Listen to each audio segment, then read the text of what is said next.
Ya, luar biasa sekali saudara. Kali ini kita masih terhubung juga bersama Kepala Dinas Kesehatan Daerah Istimewa Yogyakarta, Dr. Gigi Pembayun Setianing Astuti MKes, yang tentunya masih setia untuk menyampaikan informasinya terkait dengan pelaksanaan vaksin COVID-19 di daerah istimewa Yogyakarta. Tadi sudah disampaikan bahwa untuk tahap pertama, yang termin pertama sudah terlaksana. Kita masih punya beberapa tahap ke depan lagi. Dan dalam kesempatan kali ini, jika Anda ingin bertanya, kami persilakan Anda untuk bergabung melalui line teleponnya di 0274 44 77 666. Kita lanjutin kembali, dokter. Ya, Iya. ya, monggo Mas Baik, Firman. dokter, ini kan tadi sudah disampaikan banyak sekali penjelasan terkait dengan bagaimana proses pelaksanaan vaksin COVID-19 yang ada di daerah istimewa Yogyakarta kali ini. Ini dokter, bagaimana untuk saat ini begitu koordinasinya dengan beberapa kabupaten dan juga kota Yogyakarta sendiri untuk tahap-tahap berikutnya? Ya, ya, matur nuwun Mas Firman. Jadi memang karena tata prosedur atau tata apa namanya ya, tata pelaksanaan dari vaksinasi ini sudah diatur sedemikian rupa, maka mulai dari distribusi vaksinnya, gitu ya. Kemudian kemudian bagaimana cara penyimpanannya, kemudian nanti bagaimana sampai dilaksanakan, artinya sampai pendataannya, kemudian bagaimana sampai pelaporannya, kita itu selalu berkoordinasi, harus Mas Firman. Kenapa? Karena tadi distribusi dari vaksin itu sendiri tidak kemudian, mungkin Bapak Ibu juga sudah perso, ada pengawalan yang cukup ketat untuk mendistribusi vaksin ini. Kenapa? Karena vaksin ini penting untuk sampai di masyarakat. Oleh karena itu, aparat kita itu membantu, mengamankan dan mengawal supaya vaksin ini sampai pada tujuannya. Yang pertama itu. Yang kedua, dalam rantai dinginnya itu juga harus diatur, Mas Firman. Vaksin kita yang kali ini kan memang harus disimpan pada satu tempat atau satu wadah yang memenuhi standar. Sebenarnya sama seperti vaksin-vaksin yang dulu, tapi vaksin ini harus dengan kondisi tertentu. Demikian juga nanti vaksin yang lain juga seperti itu, sehingga semua gudang penyimpanan di dinas kesehatan ataupun tempat penyimpanan di puskesmas maupun di rumah sakit itu sudah terstandar. Jadi nggak boleh tempat untuk menyimpan yang lainnya terus kemudian dipakai untuk menyimpan vaksin. Tidak, nanti enggak, vaksinnya rusak. Kan gitu ya, Mas? Termasuk juga logistiknya. Nah, ini jadi saya ingin menekankan itu Ibu Bapak, sehingga bisa Ibu Bapak perso bahwa bagaimana kami menata, kami mendistribusi, kemudian nanti kalau sudah disuntik atau Bapak Ibu, bagaimana tadi Ibu Bapak nanti akan mendapatkan undangan untuk dilakukan vaksinasi, kemudian nanti registrasi ulang, kemudian kami akan mencatat. Nah, Ibu Bapak yang sudah mendapat vaksinasi nanti akan diberikan satu kartu. Karena vaksinasi ini 2 kali loh Mas Firman, disuntiknya 2 kali, enggak 1 kali. Nah, kemudian jeda waktunya berapa hari tergantung dari vaksinnya yang dipakai. Artinya jenis merek vaksin yang dipakai itu agak beda-beda. Kalau yang tahap pertama ini dalam waktu 14 hari, maka harus disuntik kembali. Baik, itu ya Bu, ternyata 2 kali begitu, tergantung tadi kembali seperti apa jenis dan mereknya. Atau Bu, ini ada pertanyaan juga bagus, mungkin nantinya ketika kita ketahui bahwa seiring berjalannya proses vaksinasi yang akan didistribusi di seluruh Indonesia dan juga respon dari masyarakat sendiri melalui media sosial, itu kan biasanya juga akan terjadi hal-hal seperti hoax yang sudah dilemparkan untuk beberapa saat lalu. Begitu juga yang kita ketahui, mungkin bisa disampaikan ini Bu, bagaimana untuk mengatasi hal-hal tersebut. Terlebih juga kita sebagai masyarakat untuk lebih jeli lagi bagaimana kita harus meresponnya.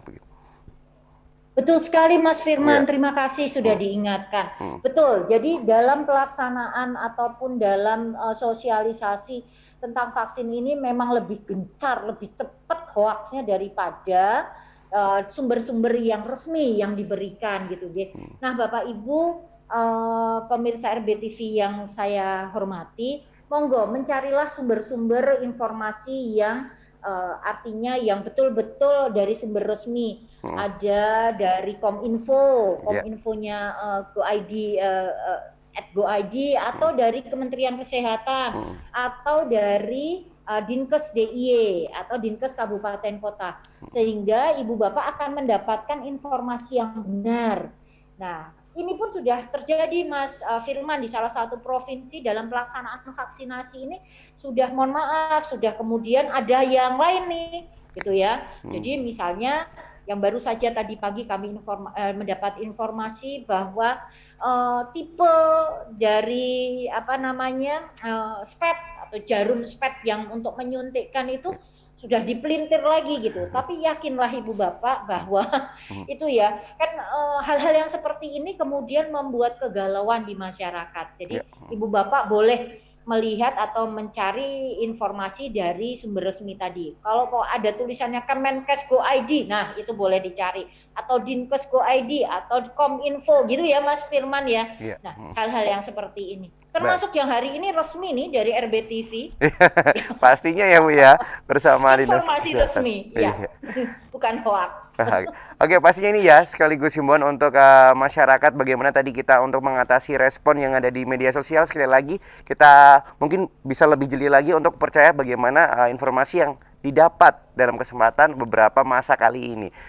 Dokter, ini untuk terakhir dalam kesempatan obrolan pagi RBTV kali ini, karena kita keterbatasan waktu juga, ada yang ingin disampaikan untuk seluruh masyarakat yang menyaksikan tayangan kita dalam kesempatan pagi hari ini. Silahkan Dokter Gigi Pembayun. Baik, terima kasih Mas Firman, dan terima kasih sebelumnya untuk RBTV yang sudah berkenan memberikan waktu pada kami untuk ikut memberikan informasi kepada ibu bapak. Ibu bapak pemirsa RBTV yang saya hormati, yang setia pada channel ini. Jadi yang pertama saya nyuwun bahwa gitu ya, vaksinasi ini adalah hanya salah satu cara kita membuat kekebalan kelompok, ngaten nggih. Jadi ini bukan satu-satunya cara kemudian kita menyelesaikan atau menghilangkan itu. Harus ada cara lain yang mendampingi pada saat pelaksanaan vaksinasi. Apa itu? 3M atau sekarang berkembang menjadi 5M. Jadi mulai dari memakai masker dengan baik dan benar gitu ya Ibu. Diingat ya Bapak, jadi kalau pakai masker harus sampai di hidung, nggak boleh di bawah hidung. Karena hembusan dari nafas itu juga akan menjadi mediator. Kemudian yang kedua, mencuci tangan pakai sabun dan air mengalir. Yang ketiga, kemudian menjaga jarak. Gitu nggih, itu tetap harus kan Mas Firman ya? Ya, pasti yang dong. berikutnya adalah kemudian menghindari kerumunan. Nah, menghindari kerumunan, dan yang terakhir adalah mengurangi mobilitas. Nah, jadi inilah saatnya kita, ya memang panjang, sudah setahun ya Mas Firman, ya, kita berdampingan dengan COVID ini, tetapi ini tidak akan pernah hilang dari muka bumi ini, si virus COVID. Oleh karena itu, kita akan sudah masuk di dalam adaptasi kebiasaan baru. Mungkin pakai masker itulah salah satu tanda cinta kita kepada keluarga. Kita tidak ingin menjadi penular, kan gitu ya Mas Firman. Mungkin kita belum bisa bersilaturahmi secara tatap muka, mungkin dengan media-media yang ada kita bisa melakukan itu. Saya pikir itu. Jadi sekali lagi terima kasih Ibu Bapak pemirsa RBTV. Monggo nanti pada saatnya Ibu Bapak harus melaksanakan vaksinasi. Ingatlah selalu bahwa kalau kita sehat, kita akan lebih bermanfaat. Gitu ya Mas Firman. Luar biasa sekali. Iya. Dan Ibu Bapak. Terima kasih Dokter Gigi Pembayun Setianing Astuti MKes sudah berkenan dalam kesempatan ini menjadi narasumber kami. Sukses selalu untuk program-program juga yang lainnya dari Dinas Kesehatan Daerah Istimewa Yogyakarta. Terima kasih Bu. Baik, demikian tadi adalah perbincangan kita bersama Kepala Dinas Kesehatan Daerah Istimewa Yogyakarta. Saudara, terima kasih untuk kebersamaannya. Jangan lupa tetap mengingat dan juga untuk menerapkan 5M supaya semuanya dapat terjaga dan juga tetap sehat begitu ya. Terima kasih, saya Firman Putra pamit. Selamat pagi dan Sampai jumpa.